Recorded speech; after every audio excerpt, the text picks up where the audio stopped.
In the name of the one holy and undivided Trinity, amen. Please have a seat.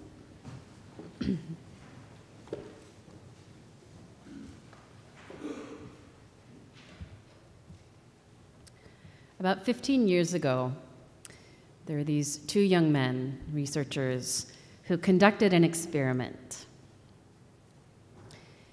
They made a videotape of 6 people in a circle. 3 of them had white shirts on, 3 of them had black shirts on, and they had a set of basketballs that they were passing to one another. So they're moving around in this circle, passing the basketball to one another. The people in the white shirts are passing to people in white shirts. The people in black shirts are passing to people in black shirts.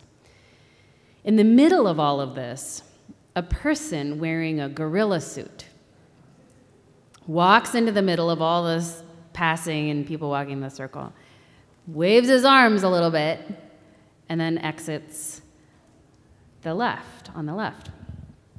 So the 2 researchers take this video, it's about 1.5 minutes long, and they ask people to watch it and to count the number of passes that the people in the white shirts make. So everyone's watching this very intently, watching the video, counting the passes. And at the end of the video, the researchers ask, how many passes did the people in the white shirts make? They'd see if they're right. And then they ask, and what about the gorilla?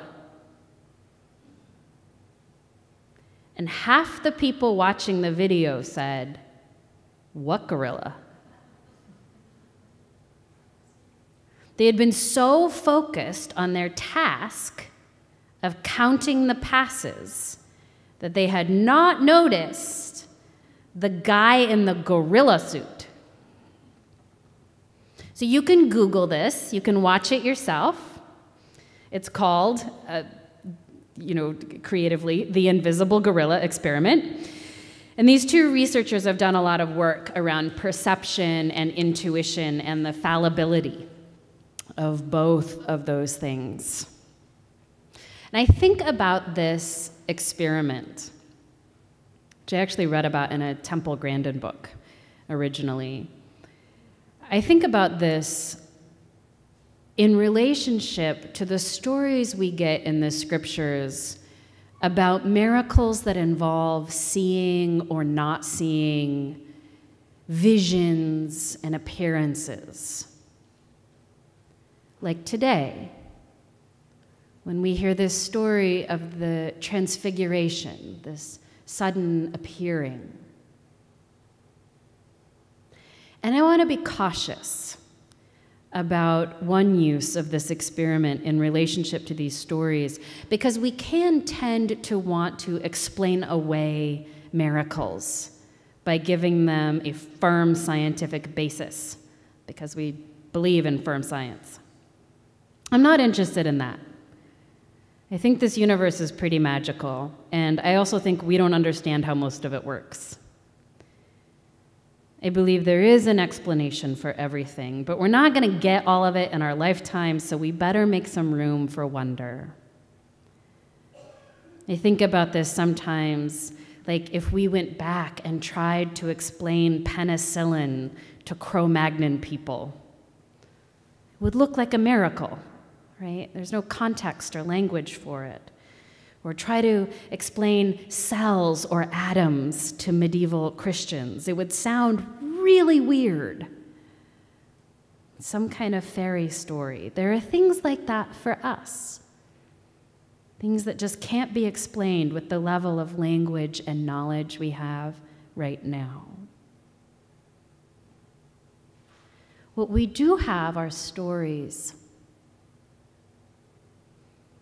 Stories of amazing transformations, and we're always using the best language we have available for those. We also know that what we are perceiving at any given moment is not always actually what is there. It makes me wonder, in this transfiguration story,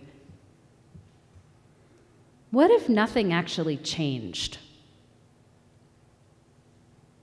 What if this is a story about nothing happening? That the only thing that changed were people's ability to perceive what was there. The gorilla in the middle of the passes.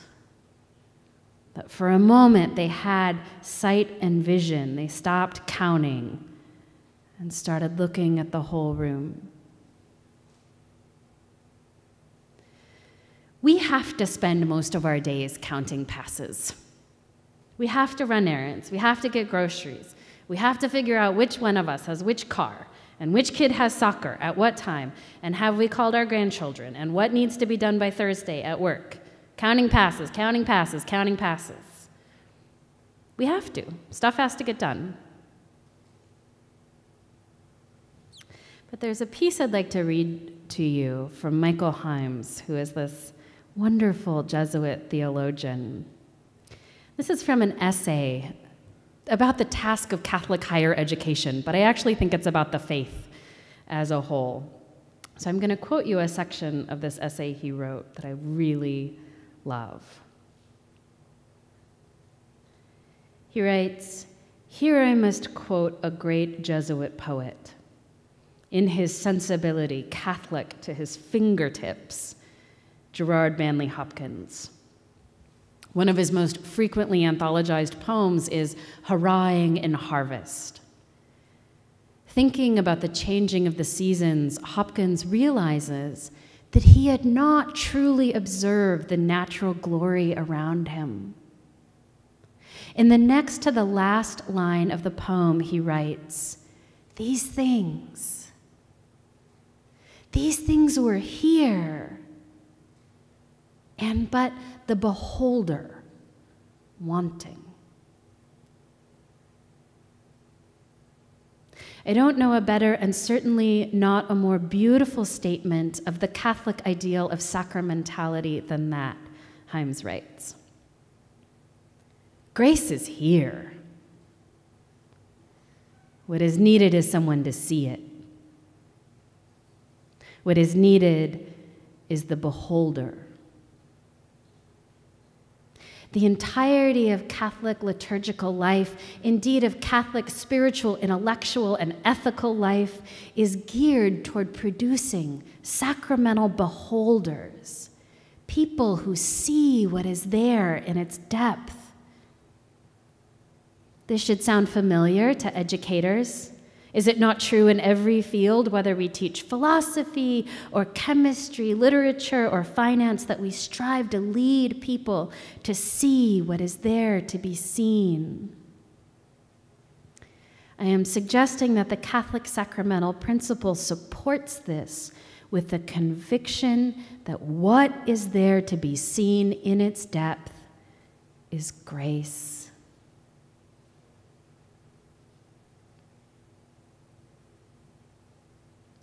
In the middle of it all is that mystery and miracle and magic and wonder. Big things and little things, things we don't have language for yet. And I think what this means is that we develop as disciples the ability to read the world. So we look at these huge stories, right? Sweeping social movements that are changing the dialogue about race and gender and justice in our country, and read them for grace. Right?